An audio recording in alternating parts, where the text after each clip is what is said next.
Howdy Hempfield, I'm Ryan the Bandit Webb, and today is September 18th, Cycle Day 2. Have you purchased your yearbook yet? September 30th is the deadline to pre-order your yearbook at the early order specialist price. It is the lowest price of the year. Don't forget to add name stamping or picture icons to specialize your book. A short magazine called Yearzine is also available to purchase. All yearbook orders can be made online at www.ball4.com. This is a reminder for all juniors who have been invited to NHS. Applications are due at the end of the school today to room 233 at the science office.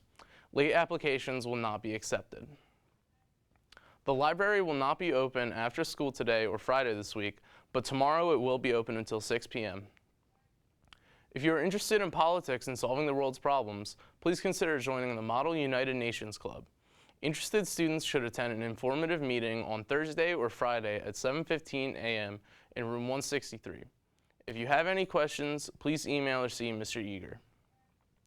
Youth 412 is a Bible study club that meets before school on Thursdays each week.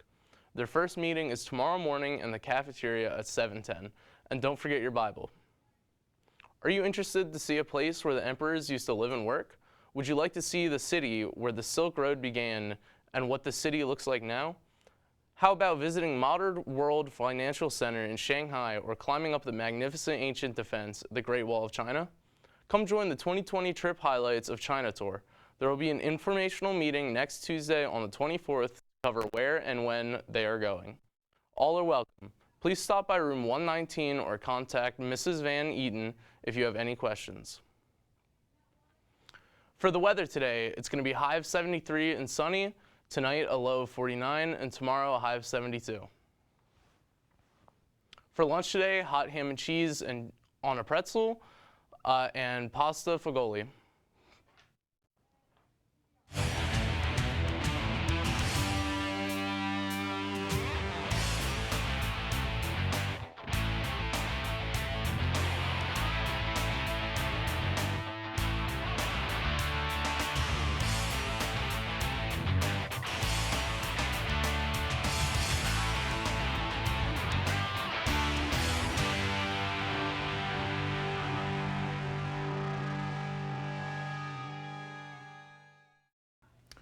That's right, Hempfield. It's me, the kid who knows nothing about sports, with the sports report.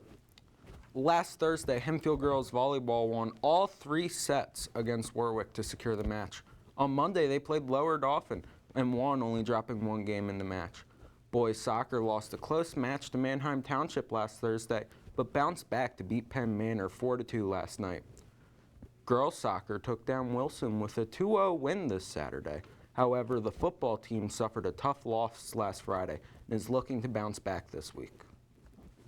Hempfield girls tennis defeated LS 3-2 in a hard-fought match on Monday. Picking up singles wins were Grace Lehman and Brigid Cantwell. Winning in doubles were Joanna Newton and Sarah Schaub. Senior, as well as one of the team's captains, Max Hostetter has suffered unfortunate injuries these last 2 seasons. But this season, he is back on the field and is looking to make the most of his final season with Hempfield. Zach Rota went to talk with him about it. After we get that, bend the knees even more and get the balls of your feet off the ground and then back down. Some of life's very hardships involve something you love being taken from you. In this case, it's the game of football.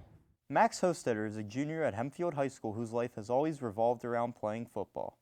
After having a promising freshman season, he went on to miss the majority of his sophomore and junior seasons due to a stress fracture in his right foot and then a broken left tibia. So the hardest part about not playing the last 2 seasons was definitely not being able to build the relationships with the people on the field that you want to build relationships with. Running out on the field with them on a Friday night is something that a lot of people who don't play football don't understand. But when you do that, it's a lot more than football, I feel like. I love football because it opens up doorways outside of the game, even when you progress through your life. So college, relationships, leadership, I feel like that all comes along with playing football. Jonathan Lee, founder and owner of the Concrete Jungle, was a referral made by one of Max's teammates. Max has been working with Jonathan for the past year in hopes of bettering himself as an athlete. So we're going 3 times a week, and every time that we meet, he's covering his flexibility, his mobility, his synergistic approach to his muscles, and then we, of course, lift.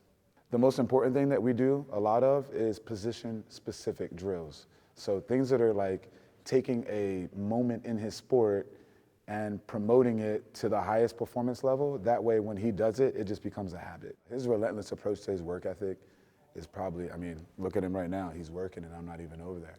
So, you know, he's probably one of the hardest workers I know. There's a select few of them that I work with, and he's one of them. Just let me know. The decision to go to the trainer was Max's decision 150%. We supported him in his decision to go and dedicate himself to that process, but that was Max coming in and saying, this is what I want to do. Life throws you a lot of curveballs, and we just couldn't be prouder of Max's ability to, you know, pull himself up and come back after, you know, 2 devastating injuries. And, you know, a lot of people would pack it in and, you know, say this isn't for me, but his passion is shining through, and his dedication to the sport is just really something that we're quite proud of. My mindset going into senior year is to not take anything for granted, because I could easily get injured just as I did other years. I also want to be a leader on the team and win games. Grip the ground. Sometimes for young athletes, trips to the hospital may bring devastating news. This wasn't the case for Max. He now has a more positive mindset moving forward and into the 2019 to 2020 season. For Hempfield Happenings, I'm Zach Rhoda. As always, I'm Ryan the Bandit Webb from the Arthur A. Hackman Studio, and have a Wild West Wednesday.